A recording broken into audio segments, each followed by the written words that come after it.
Urdu novel زخم عشق by Saiqa Hasan work. وہ چھت پر کھڑی اس کا انتظار کر رہی تھی۔ یہ کوئی پہلا دن نہیں تھا بلکہ معمول بن چکا تھا۔ جیسے ہی وہ گلی کے نکڑ پر نظر آتا وہ گھر والوں سے چوری اس سے ملنے جاتی، اور ایسا کرتے ہوئے اسے اپنے دونوں بھائیوں کا ڈر بھی نہیں تھا۔ وہ ایسا صرف اپنی محبت کے لیے کرتی تھی۔ اس کا یہ انتظار کبھی کبھی اتنا طویل ہو جاتا کہ وہ بے بس ہو جاتی۔ وہ ان راہوں پر اس وقت سے چل رہی تھی جب وہ محبت کا صحیح مفہوم بھی نہیں جانتی تھی۔ جیسے ہی ارمان اسے نظر آیا وہ بھاگ کر نیچے آئی۔ نظروں کا نظروں سے تصادم ہوا تو آنکھیں خود بخود جھک گئیں۔ اتنی دیر لگا دی آنے میں؟ پھولی سانسوں کے ساتھ زارا نے سوال کیا۔ ہاں، تمہیں معلوم تو ہے اپنے بھائیوں کا، اور آنے کے لیے بھی ہمت کی ضرورت ہوتی ہے۔ ارمان نے تھکی ہوئی سانس خارج کرتے ہوئے کہا۔ ارمان، تم جانتے ہو نا کہ خالہ میرا رشتہ کب سے مانگ رہی ہیں، اور بھائی تو چاہتے ہیں کہ ہاں کر دی جائے، لیکن اماں نے تھوڑا سا وقت مانگا ہے۔ اگر بالفرض وہ مان بھی جائیں تو جملہ ابھی مکمل بھی نہیں ہوا تھا کہ آنکھیں آنسوؤں سے بھر آئیں۔ میں تمہارے بغیر زندہ نہیں رہ سکتی ارمان، پلیز کچھ کرو۔ زارا، ایسی باتیں نہ کرو۔ جتنا تم ان راہوں پر چلی ہو میں اس سے زیادہ آگے نکل چکا ہوں۔ ارمان نے اس کا ہاتھ اپنے ہاتھ میں لے کر تسلی دینے والے انداز میں کہا۔ زارا نے اپنے آنسو صاف کیے اور جانے کے لیے اٹھ کھڑی ہوئی، کیونکہ اگر دونوں بھائیوں میں سے کوئی دیکھ لیتا تو قیامت آ جاتی۔ زارا، ارمان نے اسے آواز دی، میں تمہیں کل رات کال کروں گا، پھر اس بارے میں فیصلہ کریں گے۔ اچھا، اب میں چلتی ہوں، زارا نے سر ہلاتے ہوئے کہا اور مسکرا کر ارمان کو دیکھا، جبکہ ارمان کی بھی پرسوچ نگاہیں گھر جاتی زارا پر ٹکی تھیں۔ آخر کار اسے اب ایک فیصلہ کرنا تھا اپنی زندگیوں کے لیے، اور ایسا کرنا اب ناگزیر ہو گیا تھا۔ زارا کا باپ قتل کے ایک کیس میں گرفتار ہوا تھا، جبکہ گھر کی ساری ذمہ داری دونوں بھائیوں کبیر اور عمیر پر تھی۔ اس لیے وہ زارا کی شادی کا فیصلہ جلد از جلد کر دینا چاہتے تھے، اور اسی سلسلے میں انہوں نے رشتے کے لیے ہاں بھی کر دی تھی۔ جب زارا کو پتہ چلا تو آنکھوں میں آنسوؤں کا سیلاب اکٹھا کر لیا۔ دل تھا کہ ارمان کے بارے میں ہی سوچتا تھا۔ دل کے ہاتھوں تنگ آ کر اس نے تکیے کے نیچے سے موبائل اٹھایا اور ارمان کا نمبر ڈائل کیا۔ ہیلو۔ وہ شاید نیند میں تھا اس لیے دیکھ نہ سکا کہ کس کی کال ہے۔ دوسری طرف زارا کی ہچکیوں کی آواز سے ارمان چونک گیا۔ زارا، کیا ہوا ہے؟ تم ٹھیک تو ہو نا؟ ارمان کی آواز میں فکر مندی نمایاں تھی۔ ارمان، وہی ہوا ہے جس کا ڈر تھا۔ کبیر بھائی نے میرا رشتہ طے کر دیا ہے، اور تم جانتے ہو نا ہمارے خاندان میں ایک بار رشتے کے لیے ہاں ہو جائے تو پھر انکار نہیں کیا جاتا۔ کچھ کرو ارمان، نہیں تو زارا کچھ بھی کر سکتی ہے، زارا نے روتے ہوئے کہا۔ ارمان کو یہی مناسب لگا کہ زارا کو اپنا فیصلہ سنا دے، کیونکہ یہی صحیح وقت تھا۔ زارا، میں نے ایک فیصلہ کیا ہے اور تمہیں میرا ساتھ دینا ہوگا۔ زارا تو پہلے ہی تیار تھی۔ ارمان نے اسے اپنے فیصلے سے آگاہ کر دیا۔ ایک ایسا فیصلہ جو یقیناً ہر ایک کے لیے تباہی مچانے والا تھا، اور اسے یہ فیصلہ منظور تھا۔ اپنی محبت کے لیے وہ کچھ بھی کرنے کو تیار تھی۔ رات کی سیاہی نے بادلوں پر نقاب اوڑھا ہوا تھا، ہر طرف تاریکی تھی۔ جیسے جیسے وقت گزر رہا تھا سناٹا اور بڑھتا جا رہا تھا۔ سردیوں کے دن تھے، سب اپنے گھروں اور کمروں میں بند تھے۔ ایسے میں زارا دبے پاؤں اپنے کمرے سے نکلی اور ہال میں داخل ہو گئی۔ تمام اہل خانہ کے گہری نیند میں سونے کی تسلی کر لینے کے بعد صرف چوکیدار کا مسئلہ باقی تھا۔ زارا ہال سے باہر آئی اور ادھر ادھر نظر دوڑائی۔ جلد ہی اس کی نگاہ ایک پتھر پر پڑی۔ اس نے دیوار کی اوٹ لے کر پتھر زور سے پھینکا۔ چوکیدار کی آنکھ فوراً کھل گئی، اور جب وہ نامانوس آواز کا پتہ لگانے کے لیے دوسری طرف گیا تو زارا نے جلدی سے دروازہ کھولا اور گھر سے باہر نکل گئی۔ جب عورت اپنے گھر کا دروازہ پھلانگ رہتی ہے تو اس کی عزت ویسی نہیں رہتی جیسے گھر کے اندر ہوتی ہے۔ گیٹ کے باہر ارمان کھڑا تھا جو اسی کا انتظار کر رہا تھا۔ چادر عورت کی عزت ہوتی ہے، حیا ہوتی ہے، اور زارا نے اس حیا کی پرواہ نہیں کی تھی۔ ایک طوفان تھا جو آ کر گزر گیا تھا، بلکہ طوفان تو اب آنا تھا۔ جب گھر میں سب کو پتہ چلا تو ہنگامہ کھڑا ہو گیا۔ اتنی رات کو، اور وہ بھی چوکیدار کی موجودگی میں، وہ کیسے گھر سے نکل سکتی ہے؟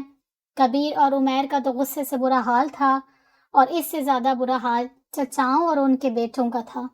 آخر کیسے برداشت کرتے کہ گھر کی عزت چار دیواری پھیلان کر گھر سے جا چکی ہے؟ اور یہ بات سبھی جانتے تھے کہ زارا ارمان کے ساتھ بھاگی ہے۔ شک تو پہلے ہی تھا، اور شک پر یقین کی مہر احمد، جو کہ نوید کا چچا کا بیٹا تھا، نے یہ کہہ کر ثابت کر دی کہ اس نے ارمان کو اکثر گلی کے چکر کاٹتے دیکھا ہے۔ زارا کی حرکتیں بھی مشکوک تھیں، اور سب سے بڑی گواہی تو ارمان کی غیر موجودگی تھی۔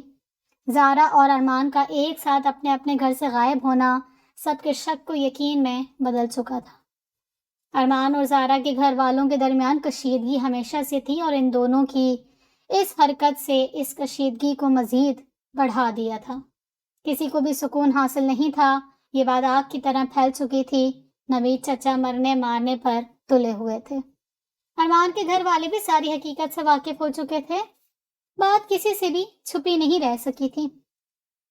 ارمان کے با رفیق صاحب بیرون ملک رہائش پذیر تھے، جبکہ اس کے چچا اکرم گھر کی ذمہ داری سنبھالتے تھے۔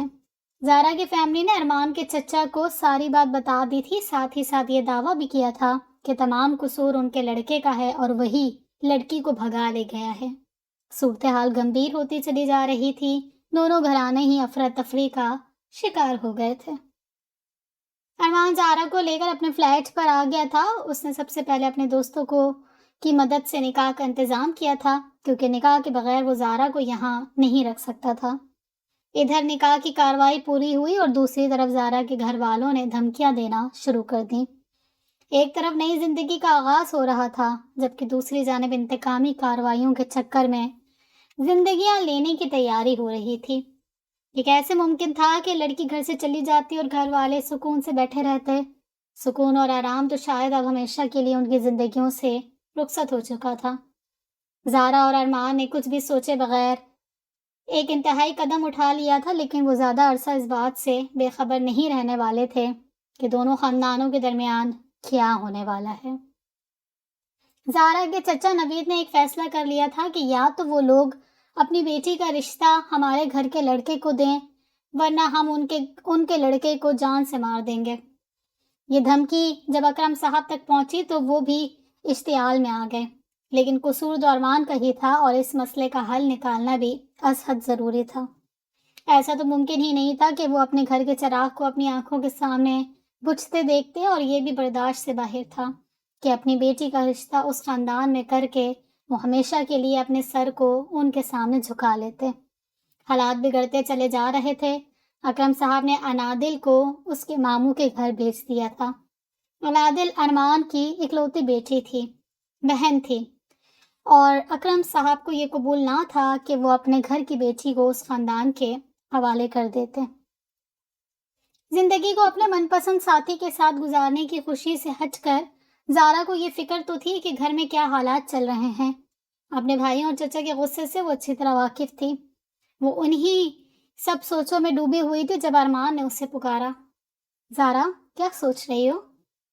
ارمان، مجھے بہت فکر ہو رہی ہے، پتہ نہیں بھائیوں نے کیا رد عمل ظاہر کیا ہوگا۔ اگر وہ یہاں تک پہنچ گئے تو اس سے آگے سوچنے کی کوشش کرتی ہوں تو دماغ چٹکنے لگتا ہے، زارا نے اس طرح بھی کیفیت میں کہا۔ زارا، ایسا مت سوچو، کہیں سے بھی محسوس نہیں ہو رہا ہے کہ ہماری شادی ہوئی ہے، نہیں، تم اس طرح سوچو گی تو بھلا میرا کیا ہوگا؟ جب ہم نے اپنی مرضی سے یہ قدم اٹھا ہی لیا ہے تو ذرا ہمت سے کام لو۔ ارمان نے تسلی دیتے ہوئے زارا کے ہاتھوں پر اپنا ہاتھ رکھ دیا۔ ارمان مسلسل اپنے دوستوں سے رابطے میں تھا جو اسے گھر کے حالات کی طرف سے باخبر رکھے ہوئے تھے۔ اس نے سارا معاملہ چچا کے سپرد کر دیا تھا۔ زارا کیونکہ پہلے ہی گھر کے حالات کے بارے میں شدید پریشانی کا شکار تھی، اس لیے اس نے زارا کو حالات سے بے خبر رکھنا ہی مناسب سمجھا تھا۔ وہ ساری بات کو بس اپنے تک ہی رکھا تھا۔ زارا کے گھر والے مسلسل دھمکیاں دے رہے تھے۔ یہ اور بات کہ اکرم صاحب ان دھمکیوں کے زیر اثر آنے کو تیار نہ تھے۔ انہیں ان دھمکیوں سے کوئی فرق نہیں پڑتا تھا، لیکن کب تک؟ فرق انہیں تب پڑا تھا جب زارا کی فیملی نے نیا مطالبہ پیش کیا۔ ان کا کہنا تھا کہ اگر وہ انادل کا رشتہ نہیں دینا چاہتے تو انہیں اپنی بیٹی کا رشتہ دینا ہوگا۔ اس مطالبے نے صحیح میں اکرم صاحب اور ان کی بیوی کے ہاتھوں کے طوطے اڑا دیے تھے۔ بھلا جب وہ اپنی بھتیجی کا رشتہ اس خاندان میں کرنے کو تیار نہیں تھے تو یہ کیسے ممکن تھا کہ اپنی بیٹی کا رشتہ وہاں کر دیتے؟ نہیں، میں ایسا ہرگز نہیں ہونے دوں گی۔ میں ان لوگوں کو اپنی بیٹی نہیں دوں گی، راستہ بیگم چلاتے ہوئے بولی تھی۔ پاگل ہو گئی ہو کیا؟ تم ایسا نہیں چاہتی تو میں کون سا ایسا کچھ کرنے والا ہوں؟ میں اپنی بیٹی کو کیوں قربان کروں گا بھلا؟ اکرم صاحب نے راستہ کو ڈانٹتے ہوئے کہا تھا۔ آپ کیوں انادل کو اس کے ماموں کے گھر چھوڑ آئے ہیں؟ جائیں اور جا کر اسے لے کر آئیں اور اس کا رشتہ دے دیں۔ ہم کیوں رسک لیں ان سب کے چکر میں؟ اور رفیق بھائی خود تو وہاں بیٹھے ہیں سکون سے، اور ایسی بے شرم اولاد ہمارے سر تھوپ گئے ہیں۔ اب ہم ان کا بھگتان کیوں بھگتیں؟ راستہ نے خود غرضی کی انتہا کر دی تھی۔ شاید ایسے حالات میں سبھی خود غرض ہو جاتے ہیں، بھلا کون کسی اور کی غلطی کا بھگتان بھگتنا چاہتا ہے؟ اپنی بیٹی کا نام آتے ہی اکرم صاحب بھی مکمل طور پر بیوی کے حمایتی بن گئے تھے، اور اب تو ویسے بھی بات ان کی بھتیجی سے ہٹ کر ان کی بیٹی پر آ گئی تھی۔ اس لیے انہوں نے فیصلہ کر لیا کہ وہ انادل کا رشتہ ان لوگوں کو دے دیں گے۔ وہ جہاں بھی ہوگی ڈھونڈ تو ہم نے لینا ہی ہے، مگر یہ بات یہ ہے کہ ان کی اینٹ سے اینٹ بجا دینی ہے۔ بیٹی کا رشتہ دیتے ہیں تو دیں، ورنہ ان کے لڑکے کا قتل ہم پر واجب ہے۔ نوید چچا بلند آواز میں دھاڑے تھے۔ کبیر، عمیر اور احمد بھی پاس ہی کھڑے تھے۔ لیکن وہ ایسا نہیں کریں گے، کبیر نے بے چینی سے کہا۔ کیوں نہیں کریں گے؟ ہم نے انہیں مجبور ہی اس طرح کیا ہے کہ اگر بچ نکلنا چاہیں گے تو بھی نہیں بچ پائیں گے۔ احمد نے سخت غصے میں جواب دیا تھا۔ اس سے پہلے کہ نوید صاحب کچھ کہتے ان کے موبائل پر کال آنے لگی۔ ہیلو۔ کافی کڑوے لہجے میں بات کا آغاز ہوا تھا۔ دوسری طرف اکرم صاحب تھے، جنہوں نے بہت سے غصے سے کال کی تھی، اور نوید اس بات سے واقف تھے۔ بولو، کیا فیصلہ کیا ہے پھر؟ نوید صاحب بھپرے ہوئے لہجے میں بولے تھے۔ ہم تیار ہیں انادل کا رشتہ دینے کے لیے۔ اکرم صاحب کے لہجے سے ان کی مجبوری ظاہر تھی۔ ایسا تو انہیں کرنا ہی تھا، کیونکہ انہیں بہرحال اپنی بیٹی اپنی بھتیجی سے کچھ زیادہ ہی عزیز تھی، اور وہ بھائی کے بچوں کے لیے اپنی بیٹی کو قربان نہیں کر سکتے تھے، وہ بھی ان حالات میں کہ جب رشتہ کرنے کے بعد لڑکی کا مستقبل ان کی نگاہوں کے سامنے ظاہر تھا۔ انادل اپنے ماموں کے گھر تھی۔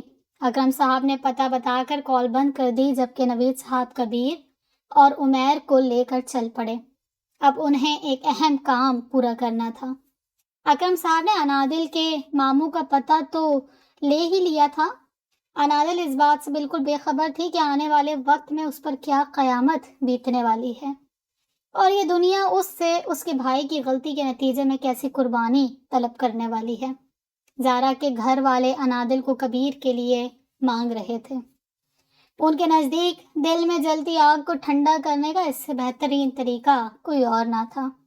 سارا مسئلہ نام نہاد عزت کا تھا، اور زارا کے خاندان کے لیے اپنی عزت بچانے کے لیے اور سر کو اونچا رکھنے کے لیے دل کی یہ تسلی ضروری تھی۔ انادل ظہر کی نماز سے فارغ ہو کر ادھر ادھر کے کام نپٹانے لگی تھی جب دروازہ زور زور سے بجنے لگا تھا۔ ماموں ممانی دونوں گھر موجود تھے۔ زارا کے ماموں نے دروازہ کھولا تو نوید صاحب، کبیر اور عمیر زبردستی گھر میں گھس آئے۔ کہاں ہے لڑکی؟ نوید صاحب نے انتہائی درخت لہجے میں کہا۔ کیا مطلب ہے آپ کا، اور آپ کی ہمت کیسے ہوئی میرے گھر میں داخل ہونے کی؟ جنید صاحب نے سوالی انداز میں کہا۔ دوسری جانب تو نوید صاحب نے پرواہ بھی نہ کی اور پورے گھر کی تلاشی لینے لگے، جبکہ کبیر اور عمیر دونوں پیچھے ہی تھے۔ انادل کچن میں تھی جب نوید صاحب اندر داخل ہوئے اور آتے ہی پسٹل انادل کی کنپٹی پر رکھ دی۔ چلو لڑکی۔ انادل جان گئی تھی کہ وہ لوگ کون ہیں۔ اس نے خاموش رہنا ہی مناسب سمجھا، جبکہ جنید صاحب نے پہلے ہی اکرم نے کال پر بتا دیا تھا کہ یہ لوگ کون ہیں اور انادل کو ان کے ساتھ بھیج دینے کا کہا، اس لیے وہ چپ کر گئے تھے۔ انادل بھی سمت کا فیصلہ مان کر ان کے ساتھ چل پڑی۔ اسے اس بات سے غرض نہیں تھی کہ وہ لوگ اسے کہاں لے جا رہے ہیں، اور وہ بے جان بت کی طرح ساکت بیٹھی تھی۔ سارا سفر اس نے انتہائی خاموشی میں کاٹا تھا، لیکن ایک چہرہ ایسا تھا جو چند منٹوں بعد اس کی خاموشی کو نوٹ کرتا۔ وہ آنکھیں بار بار اس کی طرف اٹھتی اور پھر اپنا رخ موڑ لیتی۔ وہ کبیر تھا جو مسلسل نوٹ کر رہا تھا اس کی حرکات و سکنات کو۔ اس کی خاموشی پھر بھی نہیں ٹوٹی تھی۔ حواسوں میں تو وہ تب آئی جب گاڑی ایک جھٹکے کے ساتھ عدالت کے آگے رکی۔ وہ لوگ انادل کو عدالت لے کر آئے تھے تاکہ نکاح کی کارروائی پوری کی جائے۔ وہ کبھی بھی نہ بولتی اگر وہ یہاں نہ آتے، لیکن وہ جان گئی تھی کہ اب وہ کیا کرنے والے ہیں۔ چلتے چلتے وہ ایک کمرے میں آ گئے جہاں نکاح کرنے کے مکمل انتظامات تھے، لیکن انادل کے تو ہوش ہی اڑ چکے تھے۔ وہ ایسا کیسے کر سکتی تھی؟ نہیں، وہ اپنی زندگی برباد نہیں کر سکتی تھی۔ وہ بھی انسان تھی، وہ کیسے یہ سب برداشت کرتی؟ تمہیں اس نکاح کے لیے ہاں کرنی ہی ہوگی انادل، اور یہ بات تم جانتی ہو کہ ایسا ہو کر ہی رہے گا۔ چپ چاپ نکاح کر لو، تمہارے چچا نے خود ہمیں اجازت دی ہے۔ اگر نہ بھی دی ہوتی تو ہمیں پرواہ نہیں، اور یہ بات تو تم بھی جان گئی ہو۔ نوید صاحب نے کافی سخت لہجے میں انادل کو باور کروایا۔ نہیں، ایسا ناممکن ہے۔ وہ مسلسل انکار کر رہی تھی، کسی طور پر ٹل نہیں رہی تھی، اور جب تک وہ ہاں نہ کرتی ان کا نکاح ہونا ناممکن تھا۔ وہ لوگ بھی اچکے ہوئے تھے کہ نکاح کر کے ہی رہیں گے، جبکہ انادل بھی مسلسل انکاری تھی۔ تھکا کر ہار کر کبیر نے نوید چچا کو گھر چلنے کا کہا کہ معاملہ گھر جا کر طے کرتے ہیں۔ اب کوئی اور حل بھی نہیں تھا۔ تھک ہار کر انہوں نے گھر جانے کا فیصلہ کیا۔ انادل کو لے کر وہ اکرم صاحب کے پاس آئے تھے تاکہ انادل کے انکار کو اقرار میں بدلا جا سکے۔ انادل کمرے میں بیٹھی ہوئی تھی جب اکرم صاحب اندر داخل ہوئے۔ انادل، تم جانتی ہو نا تمہارے بھائی نے کیا کارنامہ سر انجام دیا ہے، اس لیے بہتر ہے کہ تم چپ چاپ نکاح کے لیے ہاں کر دو۔ اس کے سوا ہمارے پاس کوئی چارہ نہیں ہے۔ کیا تم چاہتی ہو کہ یہ لوگ تمہارے بھائی کو قتل کر دیں؟ لیکن چچا جان، میں کیسے اپنی زندگی برباد کر لوں؟ بس انادل، حد سے آگے نہ بڑھو۔ اگر ہم نے تمہیں چھوٹ دے رکھی ہے تو اس کا مطلب یہ نہیں کہ تم ہماری بات نہ مانو۔ میں ایسا نہیں کروں گی چاچو۔ تمہیں ایسا کرنا ہوگا ورنہ اپنی ماں کو گوا دو گی تم۔ کیا مطلب؟ انادل کا چہرہ فک ہوا تھا۔ اگر تم ہاں نہیں کرو گی تو میں راحت کو مارنے سے بھی گریز نہیں کروں گا۔ میں تمہاری ماں کو مار دوں گا، لیکن ہم یہ برداشت نہیں کریں گے کہ ہمارے گھر کا وارث جان سے جائے۔ اکرم صاحب نے تو خود غرضی کی انتہا کر دی تھی۔ انادل بے بس تھی۔ ماں کی کن پٹی سے لگے پسٹل کو دیکھ کر وہ برداشت نہ کر سکی تھی۔ تھک ہار کر اس نے ہاں کر دی تھی۔ بچ نکلنے کا کوئی راستہ ہی نہ تھا، ایسا تو ہونا ہی تھا۔ اس نے ہاں کر دی ہے، نکاح کے لیے تیار ہے وہ، اکرم نے نوید کو بتایا تھا۔ وہ لوگ مولوی کو لے کر آ گئے۔ اس وقت کوئی انادل سے پوچھتا کہ اس کے دل پر کیا گزر رہی ہے۔ انتہائی خاموشی سے نکاح ہو گیا تھا، کوئی بناؤ سنگھار نہیں تھا۔ دھلے منہ اور بے حد سادہ کپڑوں میں وہ رخصت ہو کر جا رہی تھی۔ اتنا تو وہ جانتی تھی کہ وہ بھائی کے کیے ہوئے کارنامے کا ازالہ کرنے جا رہی ہے۔ ماں کا رو رو کر برا حال تھا، اپنی بیٹی کو دکھ میں دیکھ کر وہ کیسے خوش ہو سکتی تھی، لیکن بے بس تھی۔ دوسری طرف ارمان جانتا تھا کہ کیا ہو رہا ہے۔ اس کی کوشش تھی کہ وہ اپنے چچا سے ضرور رابطہ کرے، بس وقت کا انتظار تاکہ مناسب وقت دیکھ کر بات کی جا سکے۔ انادل کے نکاح کے بارے میں بھی وہ جان چکا تھا اور اس کے نزدیک چچا نے بالکل ٹھیک کیا تھا۔ اسے فی الحال بس اپنا مفاد نظر آ رہا تھا کہ صلح ہونے کے بعد وہ واپس اپنے گھر جا سکتے تھے، لیکن یہ تو وقت نے ہی طے کرنا تھا کہ کیا ہونے والا ہے۔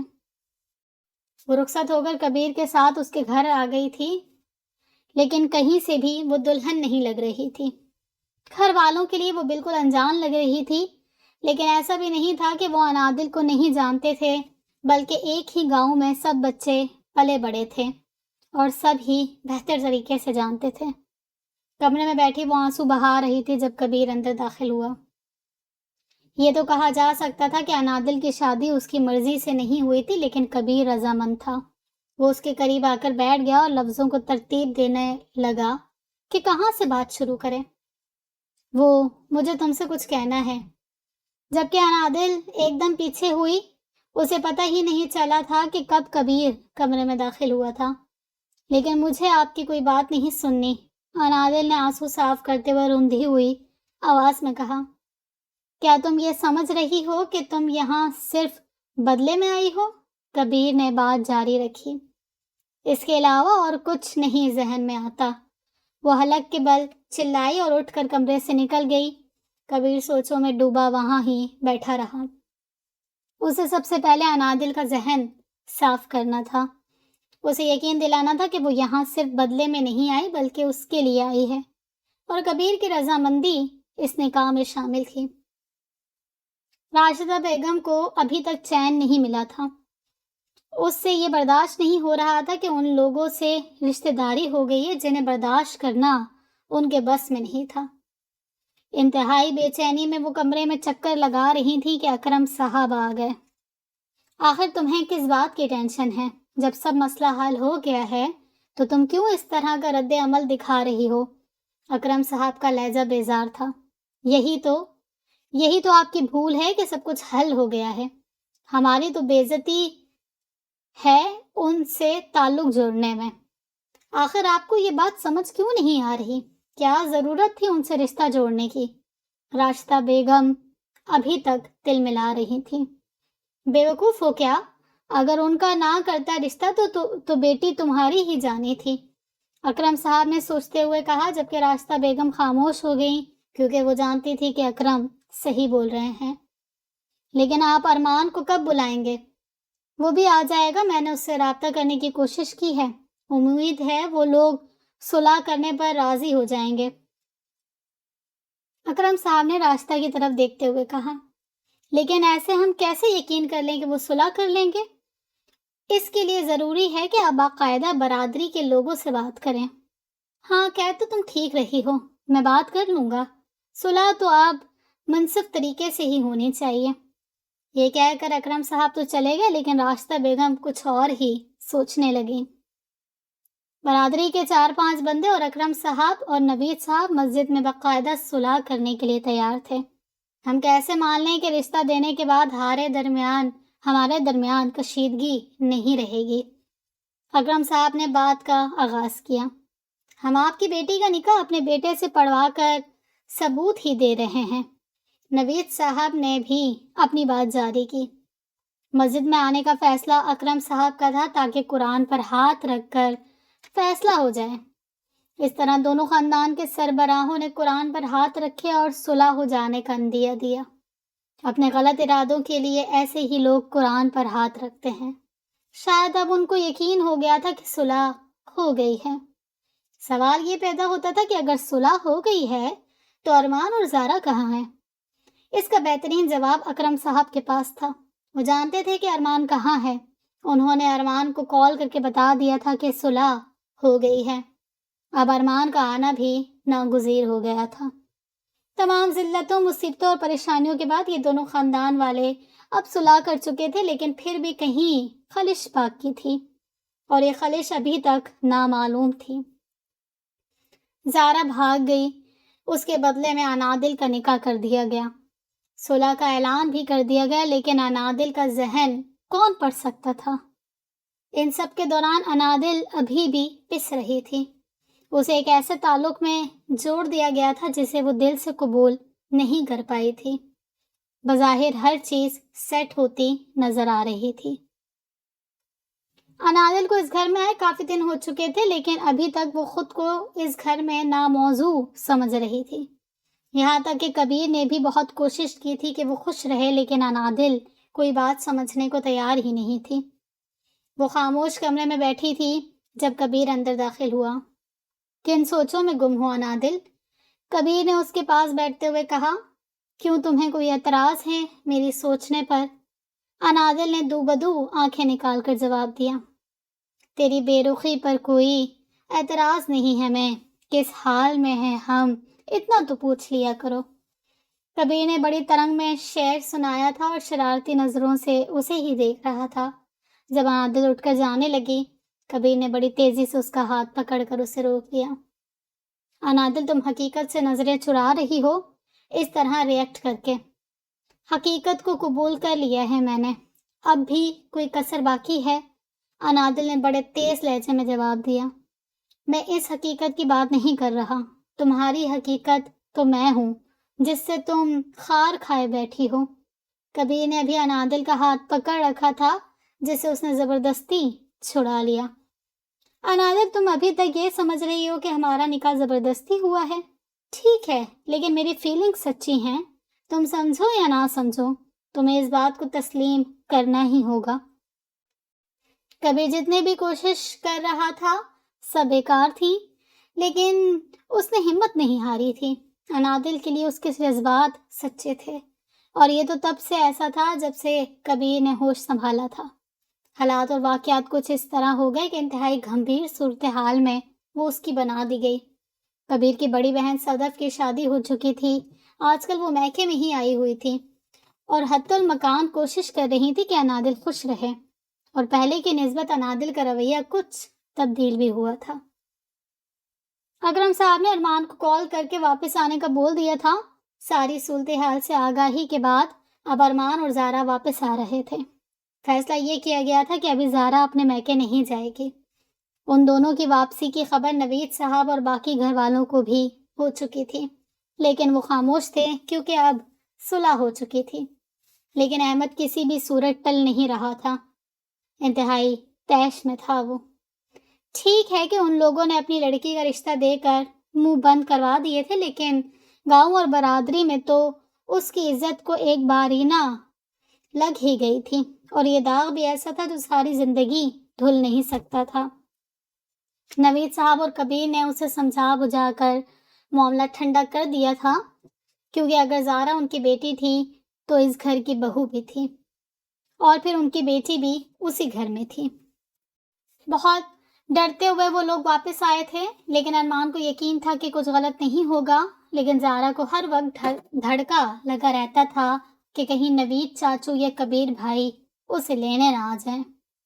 سب سے روکھا پھیکا رویہ راشدہ چاچی کا تھا، ان سے برداشت نہیں ہو رہا تھا کہ زارا اس گھر میں رہے۔ دل کے کسی کونے میں ایک دکھ کنڈلی مارے بیٹھا تھا، اس لیے وہ قبول کرنے کو تیار نہیں تھی۔ زارا جب سے آئی تھی ابھی بھی وہ کمرے میں ہی تھی جب راشدہ چچی آئیں۔ ارے جب سے آئی ہو کمرے میں ہی بند ہو، باہر نکلو، گھر کے طور طریقے سیکھو۔ اب تم کمرے میں ہی بیٹھی رہو گی تو گھر کے کام کون کرے گا؟ چچی نے لحاظ کیے بغیر سنایا تھا۔ جی وہ میں تھک گئی تھی تو سوچا تھوڑا آرام کر لوں، مجھے دل سے ہچکچاتے ہوئے جواب دیا۔ پہلے تو انادل کر لیتی تھی، لیکن اب وہ بیچاری تمہاری کیے کا بھگتان بھگتنے جا چکی ہے، ہم الگ مصیبت میں آ گئے ہیں۔ چچی صاحبہ تو بنا سوچے سمجھے سناتی چلی گئی۔ اب زارا کیا کہتی؟ چچی تو چپ ہی نہیں ہو رہی تھی۔ کیا استقبال ہوا تھا اس کا؟ چچی کے طعنے شروع ہو چکے تھے، اب شاید ہی وہ چپ کرتی۔ حالانکہ کام تو وہ اپنی بیٹی سے بھی کروا سکتی تھی، لیکن سارا مسئلہ برداشت کا تھا جو ان میں بالکل نہیں تھی۔ اب بی تھکاوٹ اتر جائے تو باہر آ کر کچھ ہاتھ ہی بٹا دینا۔ انادل جان چکی تھی کہ اب ان کا رویہ ایسے ہی رہنے والا ہے اور اسے اس سب کا سامنا کرنا ہی ہوگا۔ وہ خاموش بیٹھی رہی جبکہ چچی باہر نکل گئی۔ اکرم صاحب کی اپنی بیٹی بھی جوان تھی، ان کی اور راشدہ بیگم کی خواہش تھی کہ ارمان سے اس کا رشتہ کر دیا جائے اور بیٹی گھر میں ہی رہے، لیکن قسمت کو یہ منظور نہیں تھا۔ اسی بات کا دکھ ختم ہونے کو نہیں آ رہا تھا۔ اس کے ساتھ ساتھ ایک اور پریشانی بھی تھی انہیں، اور اسی ڈر میں وہ کمرے میں ادھر سے ادھر چکر لگا رہی تھیں جب اکرم صاحب کمرے میں داخل ہوئے۔ اکرم، آپ میری بات سمجھ کیوں نہیں رہے؟ ہو سکتا ہے کہ وہ اپنے دوسرے بیٹے کے لیے ہماری بیٹی کا رشتہ طلب کریں۔ جو ڈر دل میں تھا بالآخر وہ زبان پر آ ہی گیا۔ ایسے کیسے وہ رشتہ مانگ سکتے ہیں؟ اور پھر برادری کے بندے وہاں موجود تھے، جب قرآن پر ہاتھ رکھ کر صلح کی گئی تھی۔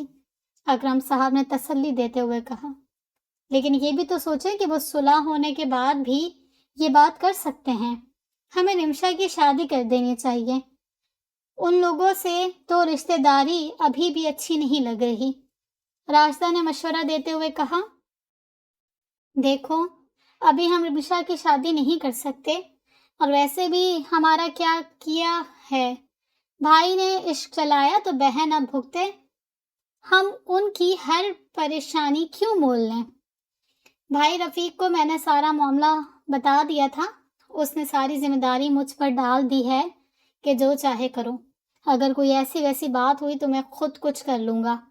تو بلا وجہ شور مت مچاؤ، اکرم صاحب نے حتمی لہجے میں کہا، جبکہ راشدہ بیگم چپ کر گئیں کیونکہ انہوں نے اب معاملہ اپنے خاوند پر چھوڑ دیا تھا۔ شادی کے بعد ابھی تک زارا اپنے میکے نہیں آئی تھی اور نہ ہی انادل گئی تھی۔ کشیدگی کم کرنے کے لیے ضروری تھا کہ ایسا کیا جائے۔ گاؤں میں ویسے بھی بہت باتیں بن رہی تھی کیونکہ نوید صاحب کا جھگڑا گاؤں میں ایک اور خاندان سے چل رہا تھا اور یہ مسئلے تحمل سے ہی حل ہونے تھے۔ احمد سے تو پہلے ہی یہ سب برداشت نہیں ہو رہا تھا۔ بابا ہمیں زارا کو گھر لانا چاہیے، احمد نے مشورہ دیا۔ احمد، بیوقوفوں والی باتیں نہ کرو۔ ابھی صحیح وقت نہیں ہے کہ ہم زارا کو گھر لائیں۔ اس طرح وہ انادل کو آنے کا کہیں گے اور ہم ابھی انادل کو بھیجنا نہیں چاہتے۔ نوید نے احمد کو سمجھایا، اور ویسے بھی مجھے پتا ہے کہ اگر زارا یہاں آئی تو ایک ہنگامہ شروع ہو جائے گا۔ ابھی صلح ہو گئی ہے تو صلح ہی رہنے دو، بعد میں دیکھا جائے گا۔ نوید صاحب معاملے کی نوعیت سمجھتے تھے، اس لیے اب تک خاموش تھے۔ کبیر اور عمیر کی خاموشی کی وجہ بھی نوید صاحب ہی تھے۔ آج موسم پہلے سے اچھا تھا، بارش کا امکان لگ رہا تھا۔ حد سے زیادہ ماحول خوشگوار ہو رہا تھا۔ کالے سیاہ بادل بارش کے آنے کی سندیسا دے رہے تھے۔ انادل جو کھڑکی کے پاس کھڑی تھی، اسے لگ رہا تھا کہ اس کی زندگی بھی سیاہ ہوتی جا رہی ہے۔ اپنے گھر میں وہ بارش کو بہت انجوائے کرتی تھی۔ بارش دیکھ کر وہ ایک خوشکن کیفیت کا شکار ہو گئی۔ وہ زندگی جو اس نے بغیر پریشانی کے گزاری تھی، اس میں ایک لمحہ بھی ایسا نہیں تھا جب بھی بارش ہوئی ہو اور اس نے انجوائے نہ کی ہو۔ بے اختیار ہی وہ باہر ٹیرس پر آ گئی اور ہتھیلی پھیلا کر بارش کے قطروں کو محسوس کرنے لگی۔ وہ مکمل طور پر بھیگ گئی تھی۔ اسے لگ رہا تھا جیسے اس کی زندگی سے تمام دکھ نکل گئے ہیں۔ وقت گزرنے کا پتہ ہی نہیں چلا اور وہ بارش میں بھیگتی رہی۔ کبیر بھی تھوڑی دیر پہلے ہی گھر آیا تھا۔ سونے کی غرض سے وہ کمرے میں آیا تو انادل کو ٹیرس پر دیکھ کر ادھر ہی آ گیا۔ اس لڑکی کو جسے اس نے ہمیشہ خاموش پایا تھا، آج وہ بالکل نئی لگ رہی تھی۔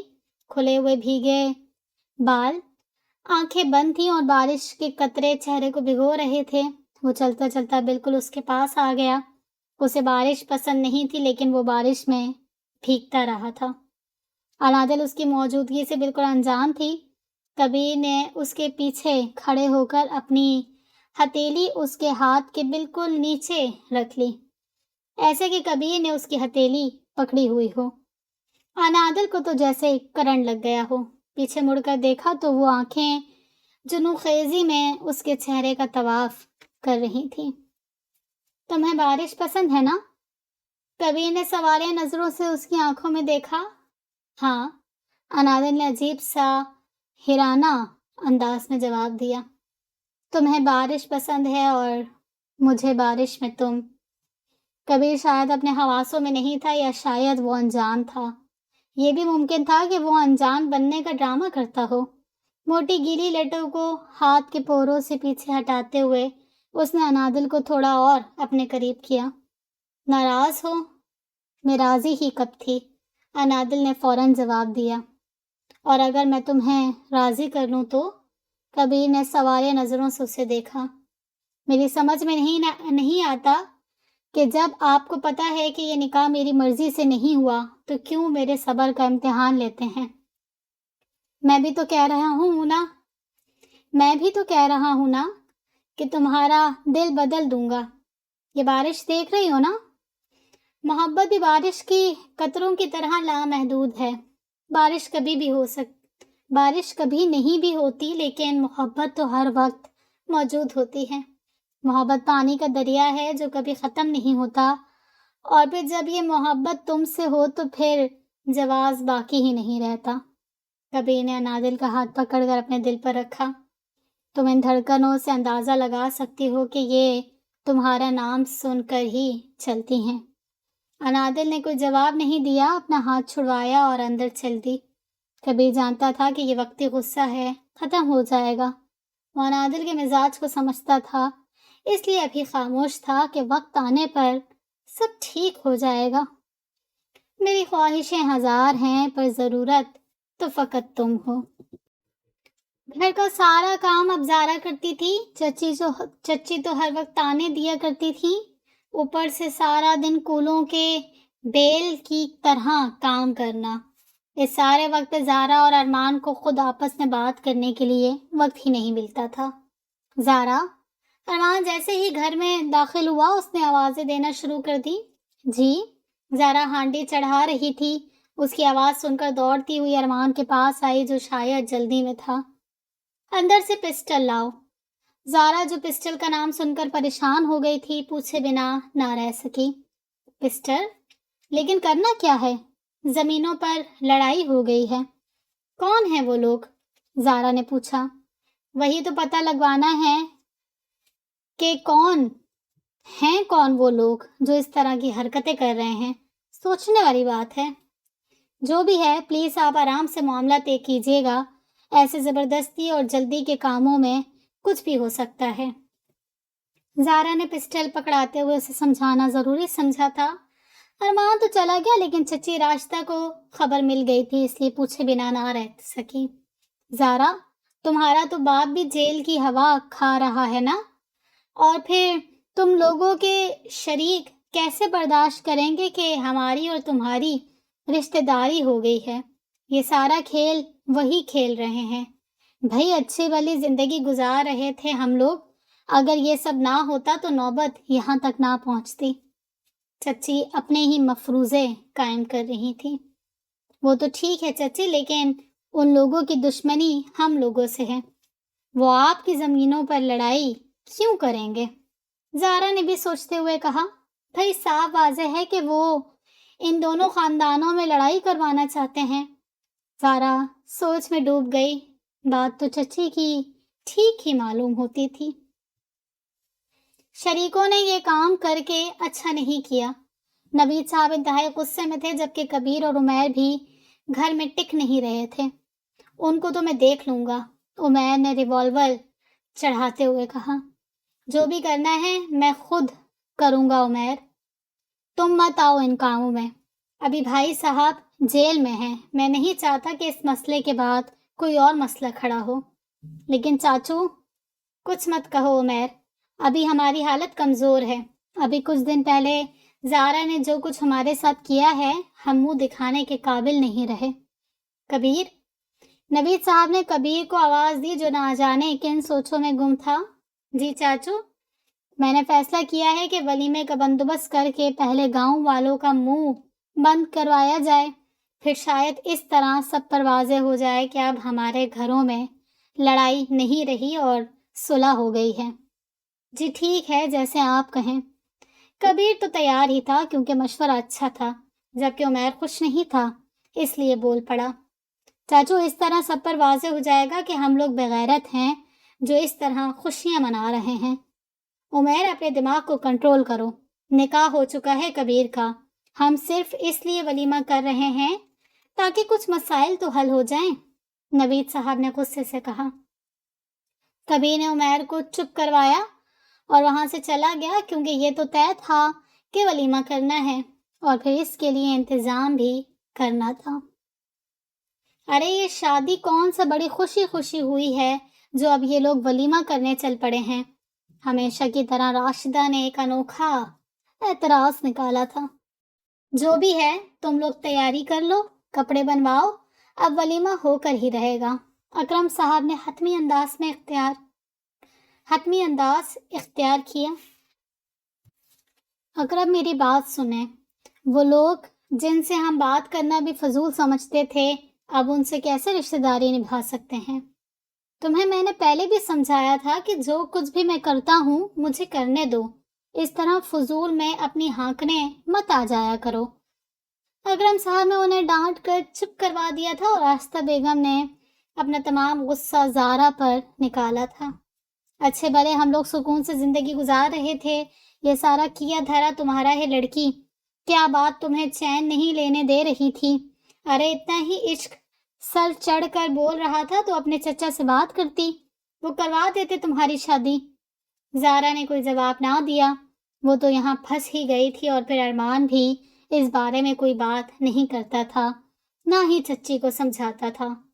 آج اس کا دل بہت کیا کہ اپنے گھر والوں سے ملے۔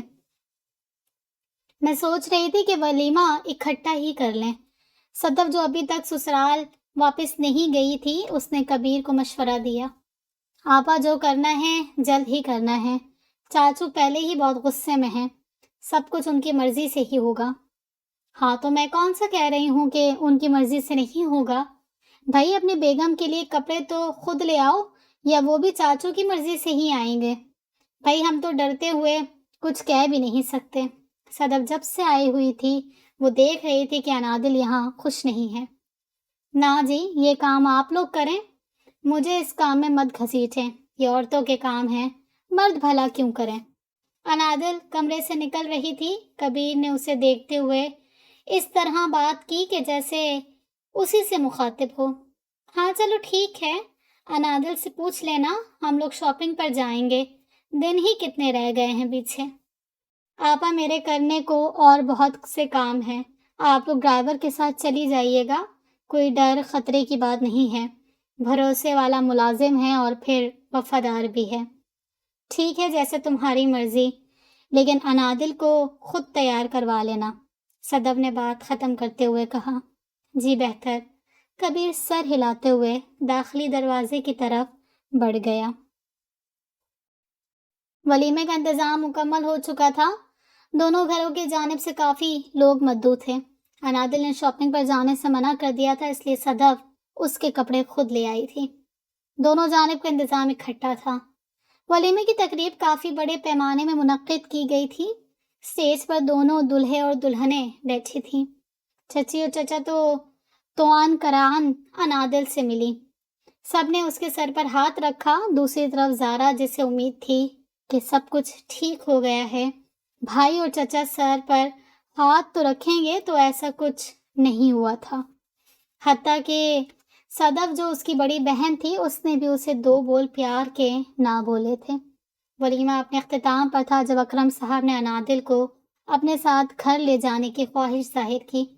اس خواہش کے پیچھے کوئی محبت انگڑائیاں نہیں لے رہی تھی، بلکہ زمانے کے آگے سچا ہونا بھی مقصود تھا۔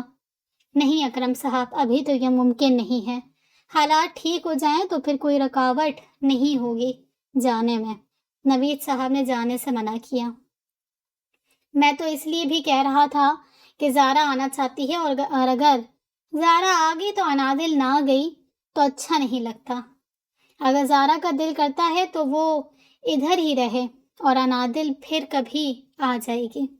نوید صاحب نے بات ختم کرنی چاہیے۔ چلیں جیسے آپ کی مرضی۔ اکرم صاحب کون سا مر رہے تھے انادل کو لے جانے کے لیے، اس لیے چپ رہے۔ نوید صاحب نے کبیر کو بتا دیا تھا کہ زارا ہمارے ساتھ جائے گی۔ زارا کو وہ اپنے ساتھ لے آئے تھے۔ اس کے گھر آنے سے پورے گھر میں خاموشی چھا گئی تھی، کوئی شخص اس سے بات کرنے کو تیار نہیں تھا۔ احمد تو اسے ایسے دیکھتا تھا کہ جیسے ابھی بس دینا ہوا اسے۔ آپی، آپ لوگ مجھ سے بات کیوں نہیں کر رہے؟ صدف جو کچن میں چائے بنا رہی تھی اس کی بات پر مڑ کر دیکھنے لگی، لیکن جواب پھر بھی نہیں دیا۔ زارا کی آنکھیں آنسوں سے بھر گئیں، تیزی سے آگے بڑھ کر صدف کا چہرہ اپنی طرف کیا۔ بتائیں آپی، آپ لوگ ایسا کیوں کر رہے ہیں؟ ہم لوگ ایسا کیوں کر رہے ہیں یہ خود سے پوچھو۔ کبھی سوچا تم نے کہ ہماری عزت روند کر کس طرح تم اس گھر سے نکلی تھی؟ ابو تو خیر جیل میں ہیں، لیکن تمہیں ماں، چچا اور بھائیوں کا بھی خیال نہیں آیا، اور اب تم چاہتی ہو کہ صلح ہو گئی ہے، انادل ادھر آ گئی ہے، تو ہم سب وہ دن وہ لمحہ بھول جائیں گے؟ صدف نے زارا کا ہاتھ جھٹکتے ہوئے کہا۔ آپ میں مانتی ہوں کہ میرا قصور تھا، لیکن میں معافی مانگ تو رہی ہوں۔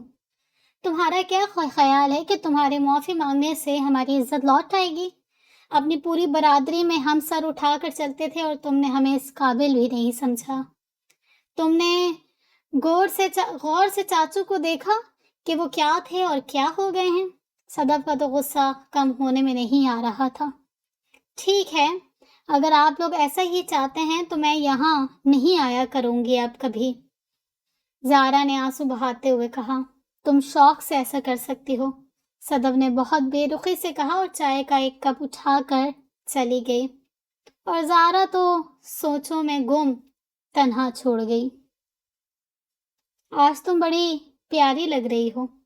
کبیر کمرے میں آیا تو انادل کو ڈریسنگ ٹیبل کے آگے کھڑے بال سنوارتے دیکھا۔ انادل خاموش رہی، اس نے کوئی جواب نہیں دیا۔ کبیر بھی اس کے پاس آ گیا۔ بیگم صاحبہ کا موڈ کب تک ایسا رہے گا؟ کبیر نے انادل کو کاندھوں سے تھام کر اپنے سامنے کیا۔ چھوڑیں، تنگ نہ کریں مجھے، انادل نے چہرہ موڑ لیا۔ اوہو، انصاف سے کہو کہ ابھی تک اگر میں نے تمہیں تنگ کیا ہو تو؟ کبیر نے ہنسی دباتے ہوئے کہا۔ انادل کا چہرہ سرخ ہو گیا، جبکہ کبیر بہت غور سے اس کے چہرے کے بدلتے رنگوں کو دیکھ رہا تھا۔ انادل، ایک بات پوچھوں؟ اگر تم اس نکاح کے لیے ناراضی نہیں تھی تو اس کی وجہ کیا تھی؟ کیا آپ کے لیے اتنا کافی نہیں ہے کہ میں راضی نہیں تھی؟ انادل نے بھی اس سوال کے بدلے میں سوال کیا۔ کیا تم کسی اور کو پسند کرتی تھی؟ یہ سوال کرتے وقت کبیر نے بہت ہمت جمع کی تھی، لیکن انادل کا ری ایکشن دیکھ کر وہ سر پکڑ کر بیٹھ گیا۔ کیا؟ آپ ایسا سوچ بھی کیسے سکتے ہیں؟ آپ کو شرم آنی چاہیے بیوی سے ایسا سوال کرتے ہوئے۔ خبردار، اگر آپ نے میرے کردار پر کوئی سوال کرنے کی کوشش کی تو، انادل حلق کے بل چلائی۔ دیکھو، میرا مقصد وہ نہیں تھا، میں تو بس آپ کا مقصد جو بھی تھا، لیکن اتنا گھٹیا سوال آپ کو پوچھنا ہی نہیں چاہیے تھا۔ انادل کو تو آگ ہی لگ گئی تھی۔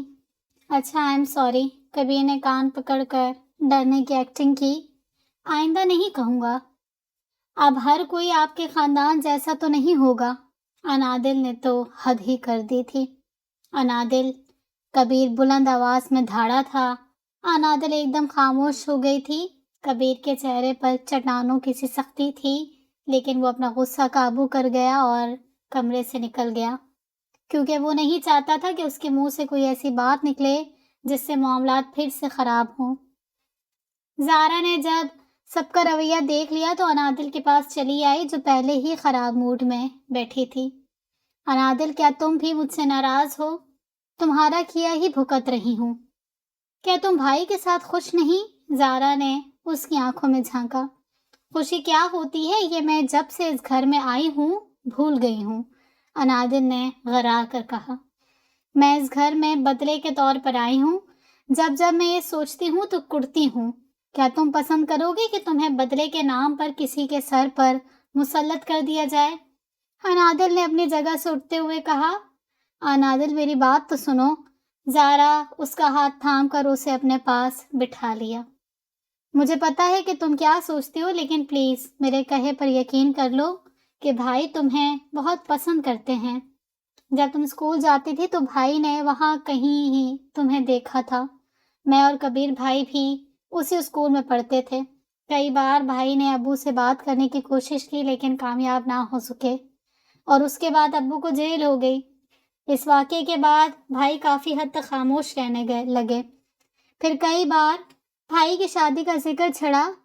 بھائی نے چاچو سے تمہارے بارے میں بات کی، لیکن چاچو نے یہ کہہ کر انکار کر دیا کہ دونوں خاندانوں میں اتنی آؤ بھگت نہیں ہے، اس لیے یہ رشتہ طے ہونا ناممکن ہے۔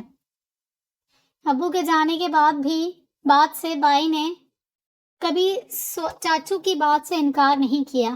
مجھے پتا ہے جن دنوں تم کالج جاتی تھی تو ارمان تمہیں پک اینڈ ڈراپ کرتا تھا۔ ارمان اور میرا رابطہ وہاں سے ہی ہوا تھا۔ یقین کرو، میں نے سوچا تک نہیں تھا کہ حالات ایسے ہو جائیں گے۔ جو کچھ ہوا اور ہو رہا ہے اس کی قصوروار میں ہوں، اس لیے میرے کیے کی سزا میرے بھائی کو نہ دو۔ زارا کی آنکھوں میں نمی آئی۔ پلیز مجھے معاف کر دو انادل۔ زارا کا کہا ایک ایک لفظ سچ تھا۔ انادل کا دل انہی باتوں پر اٹکا ہوا تھا۔ زارا، میں تم سے ناراض نہیں ہوں۔ جو کچھ ہوا میری قسمت میں تھا۔ میرے اپنوں نے بھی میرے ساتھ اچھا نہیں کیا۔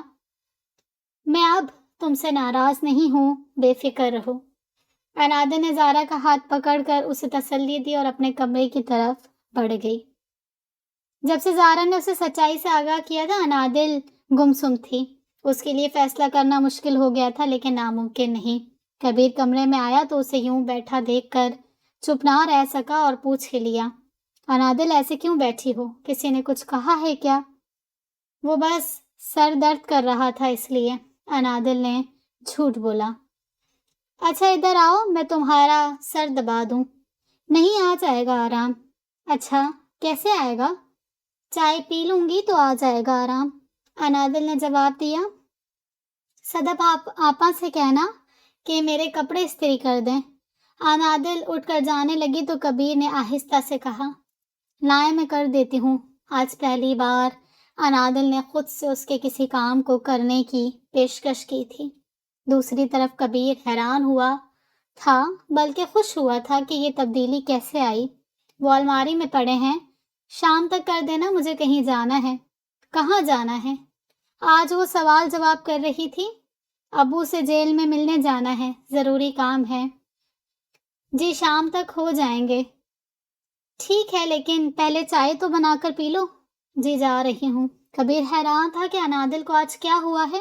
شاید جب سے وہ ولیمہ ہوا ہے وہ تب سے تبدیل ہوئی ہے۔ گھر والے مل گئے ہیں شاید، اس لیے خوش ہے تھوڑی۔ کبیر اپنے ذہن میں جمع تفریق کرنے لگا۔ برادری میں ہماری تو ہو رہی ہے۔ ہماری بھی عزت ہے، ہم بھی شریف ہیں۔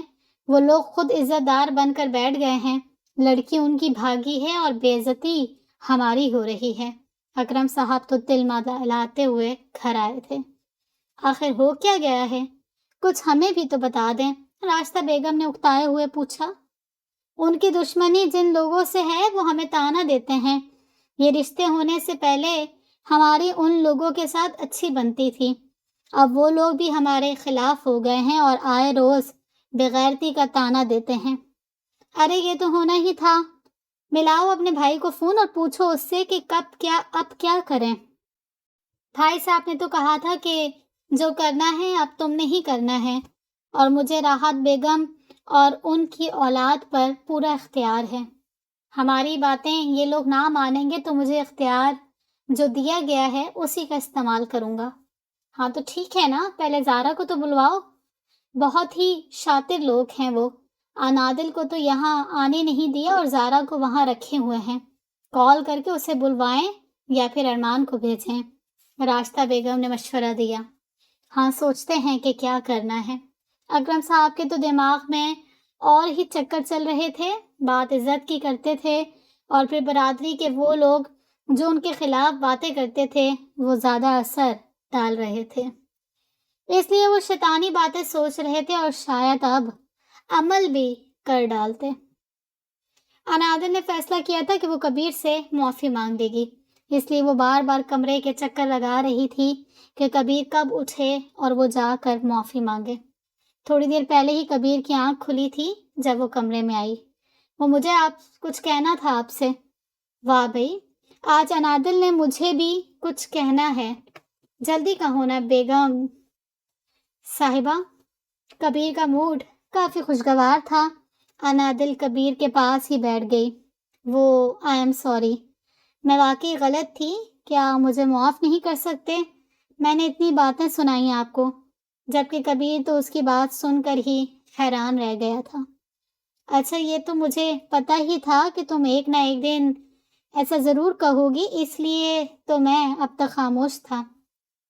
کبیر نے اپنی ہنسی دباتے ہوئے کہا، ویسے بیگم صاحبہ آپ مجھے بتا سکتی ہیں کہ یہ تبدیلی کیسے وقوع پذیر ہوئی؟ مجھے زارا نے سب کچھ بتا دیا تھا، انادل نے ہچکچاتے ہوئے کہا۔ اس کا مطلب ہے کہ زارا کا شکریہ ادا کرنا پڑے گا۔ لیکن مشکل کام ہے یہ، کیوں نہ تمہارا ہی کر دوں؟ کبیر نے سوالیہ انداز میں انادل کو اپنی آنکھوں میں سموتے ہوئے کہا، اور انادل نے شرما کر رخ پھیر لیا۔ انادل، کیا ہم لوگ اپنی نئی زندگی کا آغاز کر سکتے ہیں؟ کبیر نے انادل کا ہاتھ پکڑ کر اپنے سامنے کیا۔ وہ باہر سارے بلا رہے ہیں، ہمیں جانا چاہیے۔ انادل نے بات موڑنا چاہی۔ کبیر اس کی بات سمجھ گیا اور کہکہا لگا کر ہنس دیا۔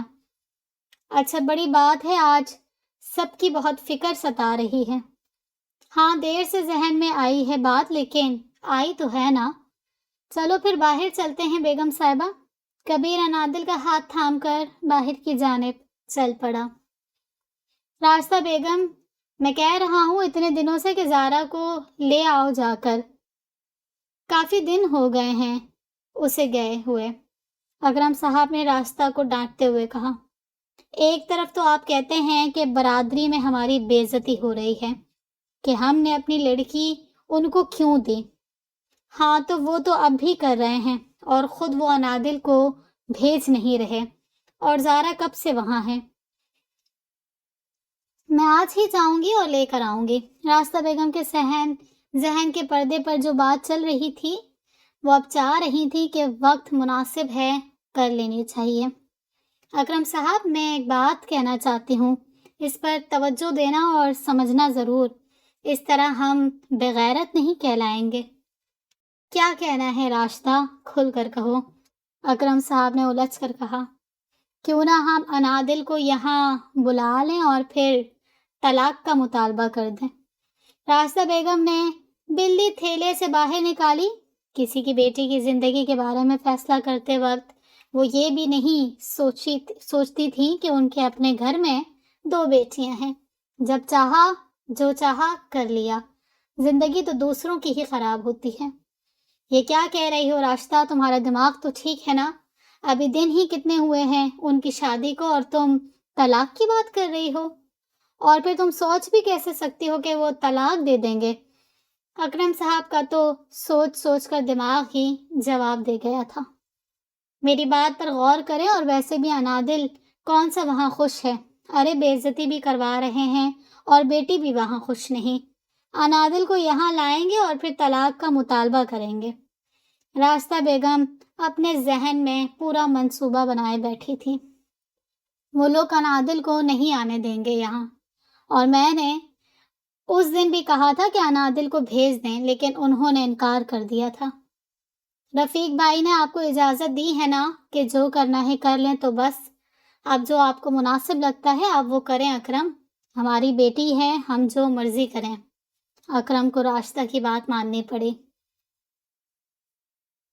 چلو کرتے ہیں کچھ، پہلے زارا کو تو لے کر آؤ۔ آج ہی جاتی ہوں میں، آپ فکر مت کریں، راستہ بیگم نے ہاتھ جھاڑتے ہوئے کہا۔ ان کاموں میں تو وہ ویسے بھی ہوشیار تھی، اب یہ کام انہیں خود کرنا تھا۔ دماغ میں شیطان کا بسیرا ہو تو ایسے کام کرنا کون سا مشکل ہے۔ یہ نئی بات اللہ جانے کیسے سوجھی تھی انہیں۔ طلاق تو ایک ایسی چیز ہے جسے حلال چیزوں میں بھی ناپسند کیا گیا ہے، لیکن ایسے لوگ اس طرح کی باتوں سے کوس دور ہوتے ہیں۔ اپنا مفاد ہی سوچتا ہے انہیں، وہ بھی اپنی نام نہاد عزت بچانے کے لیے ایسا کر رہی تھی۔ راستہ بیگم زارا کو لینے آئی تھی، ساتھ انادل کی امی راحت بیگم بھی تھیں۔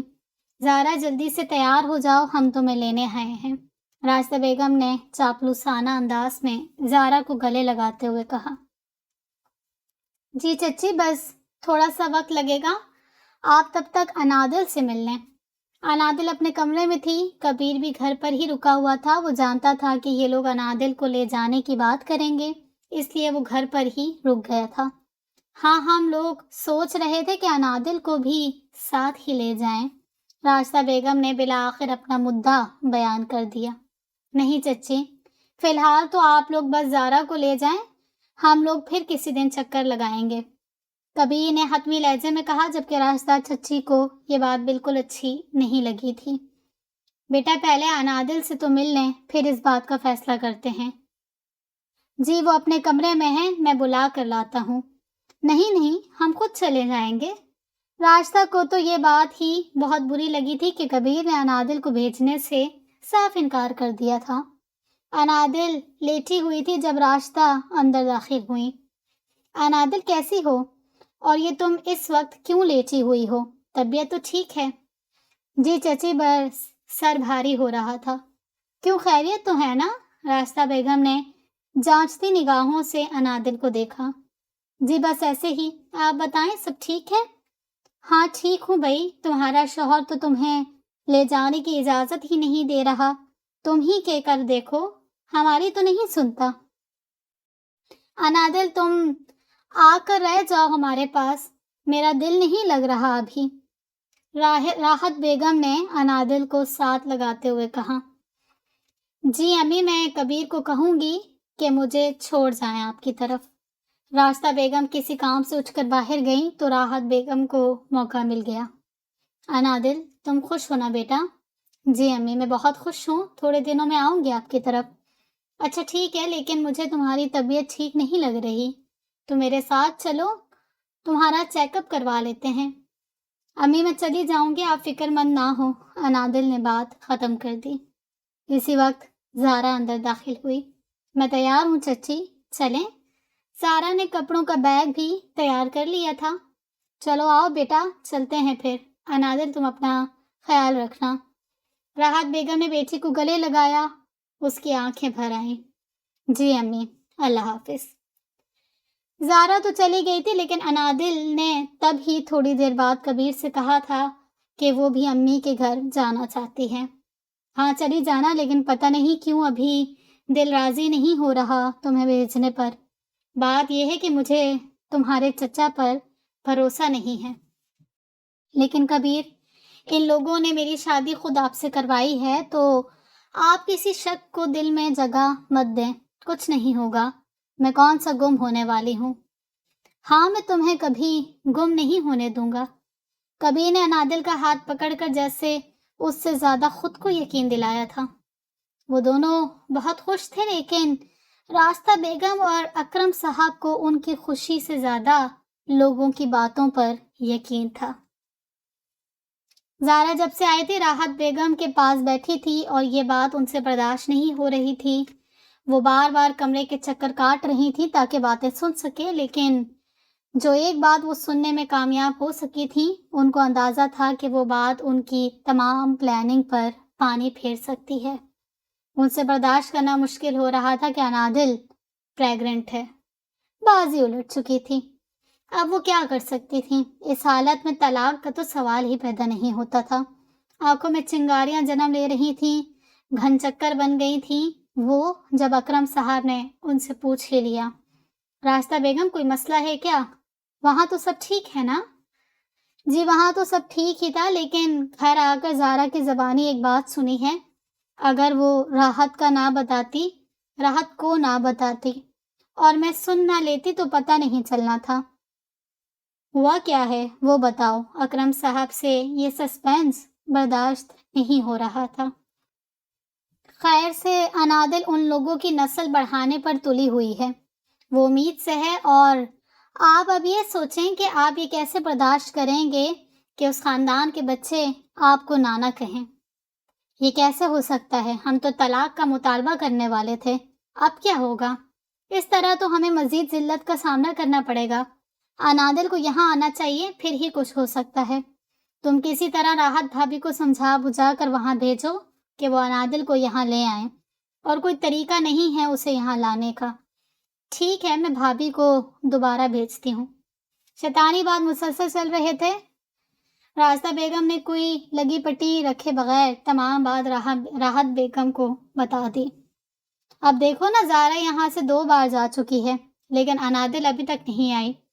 تم ماں ہو اس کی، اس کو خود جا کر لے آؤ، آخر گھر ہے یہ اس کا، وہ بھی یہاں آ کر رہے۔ ہم نے کون سا اپنی بیٹی سے جان چھڑائی ہے؟ راستہ بیگم نے انتہائی چالاکی سے راحت بیگم کو شیشے میں اتارا اور اسے راضی کیا کہ وہ وہاں جائے اور انادل کو لے آئے۔ ٹھیک ہے راستہ، میں آج ہی جاتی ہوں انادل کو لینے، اب کی بار وہ ضرور آئے گی۔ راحت بیگم راستہ کی سازشی طبیعت سے ناواقف تھی۔ ساری عمر انہوں نے ان لوگوں کے کہنے کار میں ہی گزار دی تھی، اور اب بھی وہ اپنے مفاد کے لیے ایک ماں کو استعمال کر رہے تھے۔ راشدہ کی باتوں کا اثر لے کر راحت وہاں چلی گئی تھی۔ کبیر بیٹا، میں انادل کو لینے آئی ہوں۔ تم جانتے ہو نا کہ میں اس کی ماں ہوں، اور میرا بھی دل کرتا ہے کہ میری بیٹی میرے پاس آ کر رہے۔ تمہیں ہم پر یقین کرنا چاہیے۔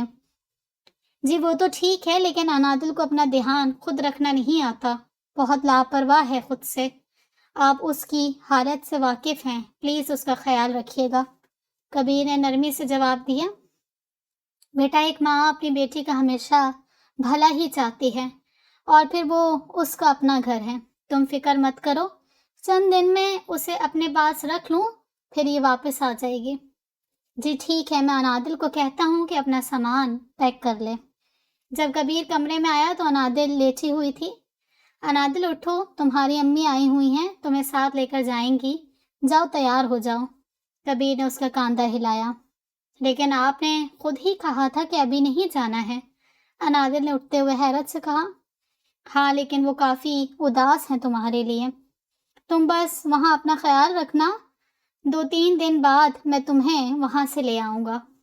جی ٹھیک ہے، میں کپڑے پیک کر لوں؟ ہاں جلدی کرو۔ کبیر سوچ رہا تھا کہ معلوم نہیں یہ فیصلہ ٹھیک بھی ہے یا نہیں۔ جو بھی تھا، اس کی کیفیت بہت عجیب سی ہو رہی تھی، پھر بھی اس نے انادل کو جانے کی اجازت دے دی۔ راستہ دل ہی دل میں بہت خوش تھی اس کامیابی پر کہ راحت انادل کو ساتھ لے آئی ہیں۔ اب دونوں میاں بیوی کو آئندہ لائقہ عمل تیار کرنا تھا۔ دونوں سر جوڑے بیٹھے مشورہ کر رہے تھے۔ جو آپ نے کہا تھا وہ تو ہو گیا ہے، اس حالت میں طلاق تو ہو ہی نہیں سکتی، لیکن غیرت کے لیے ہمیں جو بھی کرنا پڑا ہم کر لیں گے، راستہ بیگم نے اکرم سے کہا۔ ارے میں تو کہتی ہوں مار دیں اسے، سرے سے قصہ ہی ختم ہو جائے۔ ان لڑکیوں کی وجہ سے خاندان بھر میں ہماری رسوائی ہوئی ہے، دھبا لگ گیا ہے ہماری عزت پر۔ میرا تو بس چلے تو ابھی زہر دے کر مار دوں انہیں۔ راستہ بیگم آگ اگل رہی تھی۔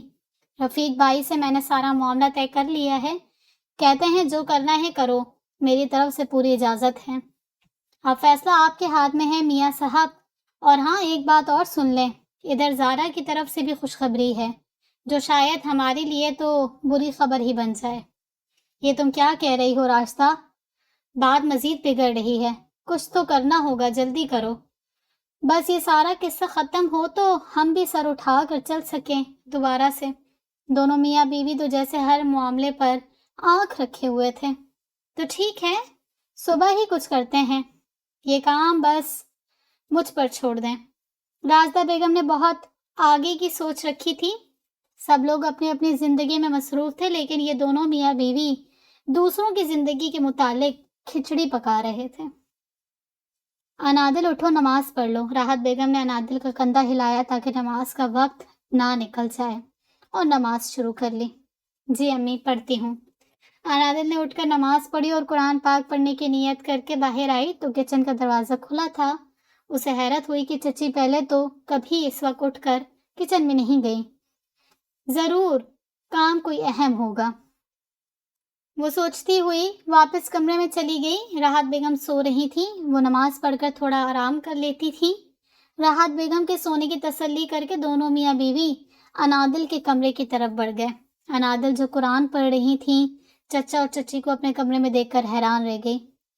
آپ لوگ یہاں اس وقت؟ خیریت تو ہے؟ کوئی کام تھا؟ انادل، تمہارا باپ بہتر جانتا ہے اپنی اولاد کے بارے میں، اور اب وہ بھی اپنی بے عزتی برداشت نہیں کر سکتا۔ بہت غصے میں تھا وہ، لیکن ہم نے اسے تسلی دے کر چپ کروا دیا ہے۔ راستہ بیگم نے بات کا آغاز کیا۔ کیا مطلب؟ آپ کیا کہنا چاہ رہی ہیں؟ انادل، تمہارا باپ تمہاری ماں کو طلاق دینے کا سوچ رہا ہے۔ اکرم صاحب نے طلاق کے کاغذات انادل کے سامنے رکھتے ہوئے کہا۔ طلاق؟ لیکن کیوں؟ وہ بھلا ایسا کیوں کریں گے؟ وہ حلق کے بل چلائی تھی، بھلا کیسے برداشت کرتی کہ اس عمر میں اس کی ماں کو طلاق دے کر در در کی ٹھوکریں کھانے کے لیے چھوڑ دیا جائے۔ اس لیے کہ اسے برداشت نہیں ہو رہا کہ اس کی اولاد اسے خاندان بھر میں ذلیل کروائے۔ اس سے بہتر ہے کہ تم مر جاؤ تاکہ معاملہ سیٹ ہو جائے۔ ہم میں اتنی ہمت نہیں ہے کہ ان بغیرتوں کی نسلوں کو پالیں۔ اکرم صاحب کے لہجے میں زہر بھرا تھا۔ پاس کھڑی راشدہ نے انادل کو دودھ کا گلاس تھمایا۔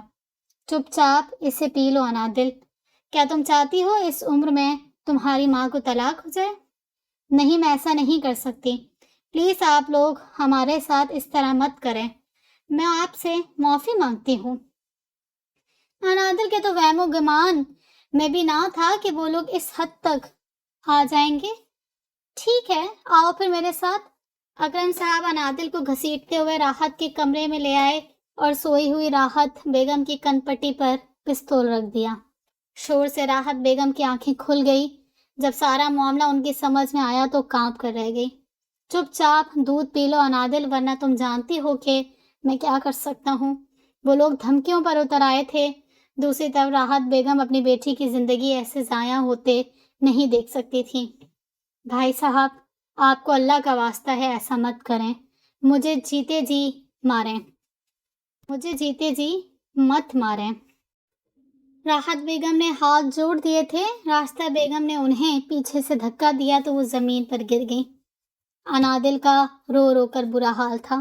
اکرم صاحب کا پستول کا سیفٹی کیچ ہٹایا۔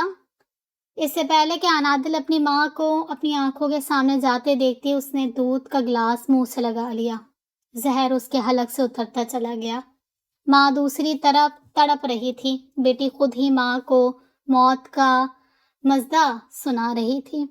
شیطان اپنی چال میں کامیاب رہے تھے۔ زہر اپنا اثر دکھا رہا تھا۔ انادل کے منہ سے جھاگ نکل رہی تھی۔ راشدہ اور اکرم کمرے سے جا چکے تھے۔ انادل بیٹا اٹھو، آنکھیں کھولو۔ راحت بیگم کا رو رو کر برا حال تھا۔ بھاگ کر انہوں نے ارمان کے کمرے کا دروازہ کھٹکھٹایا۔ ماں کو اس حالت میں دیکھ کر وہ بھی گھبرا گیا۔ جلدی سے گاڑی نکالی اور انادل کو اس میں ڈال کر اسپتال کی طرف دوڑا دی۔ راشدہ اور اکرم زمانے کے سامنے سچے ہونے کو اسپتال چلے گئے۔ لوگوں کے سوالوں سے بچنے کے لیے مشہور کر دیا گیا کہ انادل کا اپینڈکس پھٹ گیا تھا۔ جب کبیر تک یہ خبر پہنچی تو اس کی اپنی حالت قابل رحم ہو گئی۔ اس کو اپنا دم گھٹتا ہوا محسوس ہو رہا تھا۔ دل چاہ رہا تھا کہ ساری دنیا کو آگ لگا دے۔ انادل کو ایمرجنسی میں رکھا گیا تھا۔ سب لوگ اس کے لیے دعا گو تھے، سوائے راشدہ اور اکرم کے۔ وہ تب تک سکون سے بیٹھنے والے نہ تھے جب تک انادل کی موت کی خبر نہ سن لیتے۔ 34 گھنٹے تک ایمرجنسی میں رکھنے کے بعد ڈاکٹرز نے اکرم صاحب کو ہی بدقسمتی سے اس کے بچ جانے کی خبر سنائی۔ ابھی بات ڈاکٹرز کے منہ میں ہی تھی جب اکرم نے ڈاکٹر کا منہ پیسوں سے بند کروا دیا۔ ماں اور بھائی تمام صورتحال سے بے خبر تھے کہ کیا ہو رہا ہے۔ ڈاکٹر کو کہہ کر انادل کو زہر سے بھرے انجیکشنز لگوانے کا فیصلہ اکرم صاحب کا تھا، جو ہر حال میں انادل کو موت کے منہ میں جاتے دیکھنا چاہتے تھے۔ انادل زندگی سے روٹھ گئی تھی۔ اسپتال کے کوریڈور میں سناٹا ہی سناٹا تھا کہ اچانک چلانے کی آوازیں آنا شروع ہو گئیں۔ وہ کبیر تھا جو کسی بھی صورت میں حقیقت قبول کرنے کو تیار نہ تھا۔ انادل پر سفید چادر ڈال دی گئی تھی۔ کبیر بالکل نزدیک آ گیا۔ کبھی انادل کو دیکھتا تو کبھی اس کی آنکھوں کو ہاتھ لگاتا کہ شاید انادل اٹھ جائے، اور جب ایسا نہ ہوا تو وہ بلند آواز میں چیخنے چلانے لگا۔ شاید قدرت کو یہی منظور تھا۔ ایسا کرتے وقت ان شیطانوں کو یہ خیال نہیں آیا کہ وہ دو جانوں کو ضائع کر رہے ہیں۔ نوید صاحب بہت غصے میں تھے۔ ہر کوئی کہہ رہا تھا کہ انادل، جس کا اس سارے معاملے میں کوئی قصور بھی نہ تھا، آخر اسے کس بنا پر زندگی سے محروم کیا گیا۔ جنازہ گھر آ گیا تھا۔ سفید چادر میں لپٹی انادل ہر ایک کا دل دکھا رہی تھی۔ راحت بیگم کو بار بار غش آ رہے تھے۔ انادل کی میت کو جس چارپائی پر رکھا گیا تھا، راحت بیگم اس سے لپٹی ہوئی تھی۔ صدف اور زارا کا رو رو کر برا حال تھا۔ گاؤں کے لوگ باتیں بنا رہے تھے کہ جب انادل بے قصور تھی تو اسے کیوں مارا گیا۔ دوسری طرف احمد اور عمیر بھی سخت غصے میں تھے۔ ایسا نہیں ہو سکتا کہ انادل ہی صرف بھگتے۔ ان لوگوں نے ہمیں للکارا ہے، وہ بے قصور تھی پھر بھی۔ اچھا نہیں کیا ان لوگوں نے، احمد طیش سے چلایا۔ میری تو کچھ سمجھ میں نہیں آ رہا کہ ان لوگوں نے ایسا کیوں کیا۔ کبیر کی حالت میری برداشت سے باہر ہے، نوید صاحب بے بسی سے بولے۔ میں جو اب کرنے جا رہا ہوں وہ پورا زمانہ دیکھے گا۔ اب پلیز آپ مجھے مت روکنا، میں جو چاہتا ہوں وہ کر کے ہی رہوں گا۔ خود وہ لوگ عزت والے بن گئے اور ہمیں بےغیرت سمجھ لیا ہے۔ احمد سے یہ سب برداشت کرنا مشکل ہو رہا تھا۔ میری طرف سے اجازت ہے، جو کرنا چاہتے ہو کر لو۔ نوید صاحب بے بس تھے۔ جنازہ بھی رکھا ہوا تھا، گاؤں بھر کی عورتیں اس کے گرد جمع تھیں، جتنی زبانیں تھیں اتنی ہی باتیں تھیں۔ احمد نے صدف کو اشارہ کیا تو وہ وہاں سے اٹھ کر آ گئی۔ زارا کا دھیان رکھنا اور ادھر ادھر نہیں ہونی چاہیے وہ۔ اچھا ٹھیک ہے، وہ تب کی وہاں ہی بیٹھی ہے۔ صدف تو پہلے ہی بھری ہوئی تھی، ہر کوئی وہاں بیٹھا چیمگوئیوں میں مصروف تھا کہ اب کیا ہونے والا ہے۔ احمد بہترین موقع کی تاڑ میں تھا، میت کے پاس بیٹھی زارا بے خبر تھی کہ کیا ہونے والا ہے۔ احمد نے موقع ملتے ہی زارا کو بازو سے دبوچا اور گھسیٹ کر وہاں سے لے جانے لگا۔ زارا کے حواس اڑ گئے، وہ اسے گھسیٹ رہا تھا جبکہ وہ چلا رہی تھی۔ اس نے بانس کے ڈنڈے کا سہارا لیا لیکن کوئی فائدہ نہ ہوا۔ احمد اسے ابھی بھی گھسیٹ رہا تھا، دوپٹہ سر پر سے اتر چکا تھا، پاؤں میں جوتے بھی نہیں تھے۔ اگر ان لوگوں نے انادل کے ساتھ ظلم کیا تھا تو احمد کون سا کچھ اچھا کرنے والا تھا۔ بھائی چھوڑ دو مجھے، میرا کیا قصور؟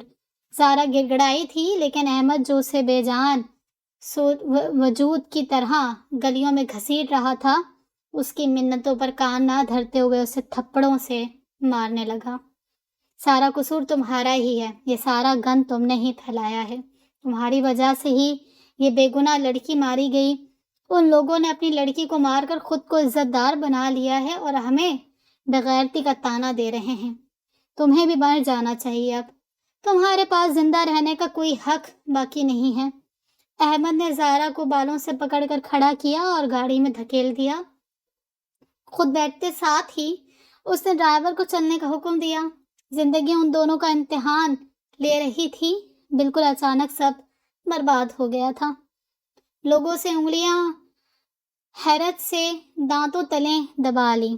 لوگوں نے انگلیاں حیرت سے دانتوں تلے دبا لی۔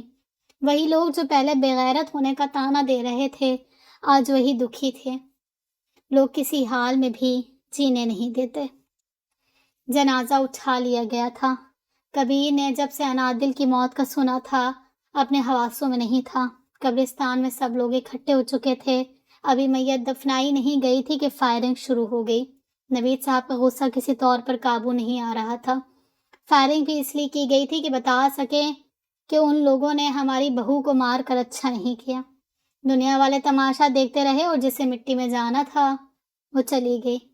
انادل کو روتے ہوئے سپرد خاک کیا کر دیا گیا۔ کبیر سے بھی زندگی جیسے روٹھ گئی تھی، نہ دن کا ہوش تھا نہ رات کی خبر۔ کھانے پینے سے بے نیاز وہ اسپتال سے آنے کے بعد سے اپنے کمرے میں بند تھا۔ گاڑی ایک جھٹکے سے رک گئی تھی، جس مقام پر اسے روکا گیا تھا وہاں ساتھ ہی ایک بہتی ہوئی نہر تھی۔ احمد نے زارا کو باہروں سے پکڑ کر گاڑی سے نکالا۔ وہ مسلسل گڑ گڑا رہی تھی، معافیا مانگ رہی تھی، لیکن احمد پر کوئی اثر نہیں ہو رہا تھا۔ بھائی اللہ کے واسطے رحم کرو، تمہیں میری حالت کا پتہ ہے نا، ایسے مت کرو، میں تمہارے آگے ہاتھ جوڑتی ہوں۔ وہ لگاتار معافیا مانگ رہی تھی۔ جو مر گئی ہے نا وہ بھی اسی حالت میں تھی، لیکن اس پر کسی نے رحم نہیں کیا۔ میں بھی تم پر رحم نہیں کروں گا کیونکہ اس سب کی وجہ تم ہو۔ شرم آنی چاہیے تمہیں، تم نے ہمیں بہت ذلیل کروایا ہے۔ اب تمہیں مجھ سے کوئی نہیں بچا سکتا۔ احمد نے اپنا پسٹل نکالا اور زارا پر تان لیا۔ دور کھڑا ڈرائیور جو انہیں یہاں لایا تھا اس طرف ہی دیکھ رہا تھا۔ زارا احمد کے پاؤں پر پڑ گئی، آنسو آنکھوں سے بہہ رہے تھے، زندگی ختم ہونے جا رہی تھی۔ احمد نے اسے ٹھوکر ماری تو وہ دور جا گری۔ ابھی اٹھ بھی نہ پائی تھی کہ فضا گولیوں کی تڑتڑاہٹ سے گونج اٹھی۔ کہانی اپنی تکمیل کو پہنچی۔ لوگ زارا کے انجام سے بے خبر تھے، حتیٰ کہ اس سے محبت کا دعویٰ کرنے والا بھی بے خبر تھا۔ محبت کا انجام بہت دردناک ہوتا ہے۔ زارا نے کچھ بھی نہ پایا۔ اس ایک محبت کے بدلے ذلت رسوائی اس کا مقدر ٹھہری تھی۔ اس ایک محبت کے پیچھے کتنے ہی لوگوں نے قربانی دی تھی۔ زارا تڑپ رہی تھی۔ احمد نے اگلا برسٹ اپنے ڈرائیور سے کروایا۔ آخرکار قسمت کو زارا پر رحم آ گیا۔ جب احمد کو لگا کہ زارا مر چکی ہے تو اس نے زارا کی لاش کو بہتے پانی پر پھینک دیا۔ فضا بالکل جامد تھی۔ جب جان ہی ختم ہو گئی تھی تو ایسے ہی ہونا تھا۔ یہ قتل اصل میں 2 قتل نہیں بلکہ 4 قتل تھے، اگر سمجھنے والے سمجھ سکتے تو۔ زارا اور اندلیب کی کہانی ختم ہو چکی تھی۔ زارا اور انادل کی کہانی ختم ہو چکی تھی، لیکن نہیں، کہانی صرف کبیر اور راحت بیگم کے لیے ختم ہوئی تھی۔ باقی سب کی تو زندگی نے اور راہیں دکھا دی تھی۔ راحت بیگم جو انادل کی وفات کے بعد بکھر گئی تھی، دنیا میں تھی لیکن دنیا والوں میں نہیں تھی۔ بیٹے کی قبر پر جا کر بیٹھتی تو دن گزر جاتا لیکن وہ وہاں سے ہٹنے کو راضی نہ ہوتی۔ اکرم اور راشدہ کوئی نہ کوئی چال چلتے ہی رہتے تھے۔ یہ تو اللہ ہی بہتر جانتا تھا کہ ان کے دلوں میں خوف الہی تھا بھی یا نہیں۔ کچھ لوگوں کا انتقام آخرت میں ہی دردناک ہوتا ہے۔ دنیا میں وہ جتنا پانا چاہتے ہیں پا لیتے ہیں۔ ارمان جس کے پیچھے سب نے قربانی دی تھی وہ نئی زندگی شروع کرنے جا رہا تھا۔ بظاہر سب کے لیے نئی زندگی شروع ہو گئی تھی، لیکن کوئی راحت بیگم سے پوچھتا کہ ان کے لیے زندگی اسی دن ختم ہو گئی تھی جس دن انادل ان سے بچھڑی تھی۔ احمد نے اپنی پسند کی لڑکی سے شادی کی تھی۔ کسی کے لیے یقین کرنا مشکل تھا کہ غیر خاندان کی لڑکی سے شادی کر کے وہ اپنے خاندان سے بھڑ گیا تھا۔ ان کی شادی کو 4 سال ہو چکے تھے لیکن اولاد نہیں تھی۔ احمد بیرون ملک چلا گیا۔ وہاں جا کر اسے ٹائیفائڈ ہو گیا۔ بیماری اس حد تک گئی کہ وہ زندگی سے ہاتھ دھو بیٹھا تھا۔ پورے 1 مہینے بعد اس کی میت پاکستان آ سکی۔ بظاہر انتہائی اذیت ناک موت اس کا مقدر بنی تھی، لیکن اللہ بہتر جانتا تھا۔ انادل کی وفات کے بعد کبیر بکھر گیا تھا۔ یہاں اس کے لیے اب کچھ نہیں رکھا تھا۔ جب زندگی ہی چھن گئی تھی تو فائدہ؟ کچھ سالوں بعد وہ بیرون ملک چلا گیا تھا۔ جب تک وہ پاکستان میں رہا اس کی قبر پر مسلسل جاتا رہا۔ وہ قبر پر جاتا اور پھر وہاں بیٹھ کر پہروں روتا رہتا۔ اب تو قبروں کی دیکھ بھال کرنے والا مجاور بھی اسے پہچاننے لگا تھا۔ وہ اس کی قبر پر بیٹھا رہتا تھا اور آنسو بہاتا تھا، اور اگر پوچھنے والے پوچھتے تھے کہ مرنے والی سے تمہارا کیا تعلق تھا تو وہ بس اتنا ہی کہہ پاتا تھا، میری انادل۔ اب وہ بیرون ملک ہوتا ہے اور ابھی لوٹ کر نہیں آیا۔ اس واقعے کو گزرے 8 برس ہو چکے ہیں، لیکن کبیر کے زخم ابھی تک نہ بھرے تھے۔ اتنا آسان بھی نہیں اپنی ہستی سے گزر جانا۔ اترا جو سمندر میں تو دریا بہت رویا، جو شخص نہ رویا تو تپتی ہوئی راہوں میں سایہ دیوار میں بیٹھا تو بہت رویا۔ جب شام کے سائے ڈھلتے ہیں تو یاد تمہاری آتی ہے، ہر زخم قبل بن جاتا ہے، ہر درد کو نیند آ جاتی ہے۔ ناول زخم عشق اپنے اختتام کو پہنچتا ہے۔ بہترین ناول تھا، دکھی ناول تھا، اپسیٹنگ تھا کافی۔ اینڈنگ میں اگر راحت بیگم اور اکرم صاحب کا بھی کچھ بہترین نتیجہ دکھاتے نا، مکافات عمل، تو بہت اچھا ہوتا، لیکن سب بکھر گئے اور سب اپنی اپنی لائف میں آگے بڑھ گئے۔ مرنے والے مر گئے اور ان کو انصاف نہ ملا، اس بات کا تھوڑا سا افسوس ہے مجھے۔ باقی ناول بہت اچھا تھا۔ اپنی رائے کا اظہار ضرور کیجیے گا، چینل ضرور سبسکرائب کیجیے گا۔ نئے ناول کے ساتھ جلد آؤں گی۔ اللہ حافظ۔